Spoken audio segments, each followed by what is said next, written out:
अपना हो जाता है तो वो प्यारा लगता है। अभी तो क्रिया है, क्रिया में आनंद नहीं आता। जैसे आप यहाँ सर्विस वाले कोई लोग बैठे हैं, आपके घर से आपका ऑफिस मान लीजिए 1 किलोमीटर है, तो सवेरे 10 बजे नाश्ता करके आप चलेंगे तो आपके पैर भारी भारी लगेंगे, थकान जैसी लगती है। सायंकाल सर्विस से आके चाय पी के दोस्तों के साथ टहलने के लिए उसी सड़क पर 3 किलोमीटर चले जाएंगे, आपके पैर हल्के हल्के लगेंगे, आपको आनंद आएगा, क्योंकि वो आप भाव से जा रहे हैं, सर्विस करने आप क्रिया से जा रहे हैं, दबाव से जा रहे हैं। तो ऐसे ही भजन क्रिया नहीं है, भजन एक भाव दशा है। सांस का चलना और सांस लेना दोनों में अंतर है। सांस ली जा रही है इसका अर्थ है जुकाम है, जोर जबरदस्ती ली जा रही, सांस चल रही है आपको मालूम ही नहीं है।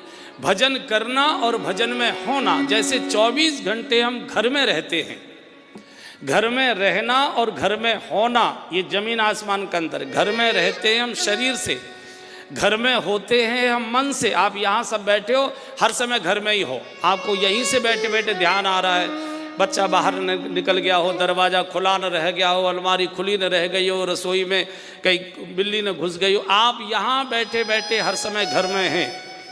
और जितना घर में रहते घर नहीं दिखाई देता है, उतना दूर से आपको घर दिखाई देता है। तो घर में रहना और घर में होना, ऐसे ही भजन करना और भजन में रहना, भजन में होना। दुश्मनी और प्रेम ये 24 घंटे का होता है, ये 24 घंटे का।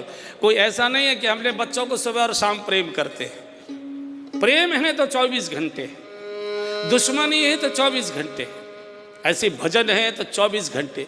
ये माला आदि जपना ये तो बैठने का बहाना है भगवान के पास, कैसे बैठे, चलो ये माला भी घुमाते रहते हैं, पाठ भी करते रहते हैं, हम इसके लिए नहीं बैठे। तुम अच्छे लगते हो इसलिए तुम्हारे पास बैठे, तुम्हारे बिना मन नहीं लगता इसलिए तुम्हारे पास बैठे, तुम्हारे बिना मन बहुत तड़पता है इसलिए तुम्हारे पास बैठे। अब बैठने का कोई बहाना चाहिए तो हमने रामायण सुनाना तुमको शुरू कर दिया, कुछ बात करना तुमसे शुरू कर दी, इसके लिए हम नहीं बैठे थे।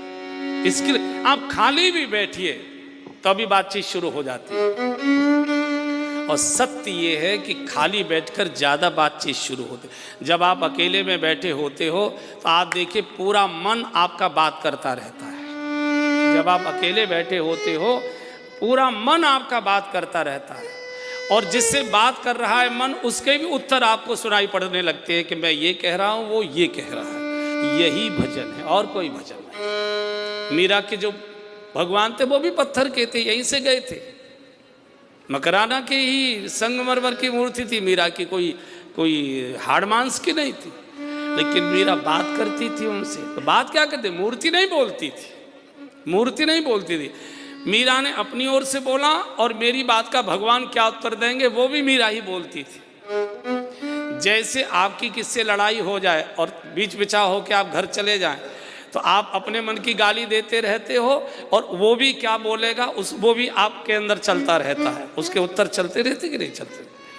तो श्री हनुमान जी उसी परम दशा में 24 घंटे, मैंने कल भी बोला था, इतने मन से घर परिवार के काम करिए। ये गोपाल जी का मंदिर है, रसोई बनाइए, इतने डूब कर बनाइए कि गोपाल जी चाटते रह जाएं, किसी दूसरी गोपी के घर में जाए ही ना, वो हमेशा मेरा भोग प्राप्त करने आए। इतना बढ़िया बुहारी लगवाइए पूरे घर को चमचमाता हुआ कि गोपाल जी के चरण बड़े कोमल हैं, मैले न हो जाए, कोई तिनका न चुभ जाए, इतने मन से बुहारी लगाइए। चीखते तो रहेंगे, जरा कोने साफ कर लेना, जरा मकड़ी के जाले मिटा देना, जरा नीचे से भी बुहारी लगा देना।